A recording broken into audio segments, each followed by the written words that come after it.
सोलुखुम्बु जिल्लाबाट थुल्नु दुधकोशी गापा मुगली जाने क्रममा बाटोमा भेटिएको यो बाँसको घर है। मर्दा र पर्दा दुई कुरोमा आवश्यक पर्छ भने झैँ यसको खावा खोटी कोरा बत्ती तासी बरेन्डा बहरेङ होइन झ्याल ढोका कच्चा कुचुक सबै बाँसबाट बनिएको छ है त।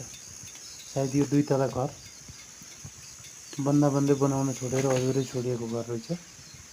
यसको बुट्टा डिजाइन यस्तो हानिएको छ नि होइन, त्यो देख्दा पनि छक्क लाग्छ क्या। सायद सबै कुरो सकिसकेपछि मुनि कङ्क्रिट र मार्बल टाँसिहाल्ने बेलामा घर अधुरै छोडिएको छ। यो देखिएको चाहिँ भर्ङलाई हेर्नु त, बाँसको भर्ङ यस्तो दामी बनाएको छ होइन है, सबै बाँसको के। कसले हो, किन बनायो र किन छोड्यो त्यो पनि जानकारी पाउन सकिनँ।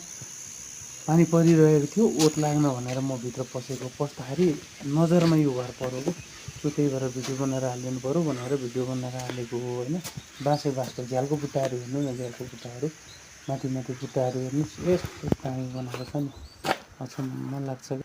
यो घरबाट भिडियो बनाएर गइसकेपछि मैले बाहिरको मान्छेसँग एकछिन भेटघाट गरेर यो घरको बारेमा कुराकानी गरेँ थिएँ। करिब 8 वर्ष भएर अगाडि बनाएको घर रहेछ यो, करिब 8-10 वर्ष अगाडि बनाएर छोडेको घर रहेछ यो। तर टिन सबै हानिसकेको छ, काइता सहित घर होइन। एकछिनको लागि नगएर त हामी हेर्नुको लागि, तर कसले कति दुःख लाएर बनाएको थियो भन्ने कुरोमा स्पष्ट छ। बाँसको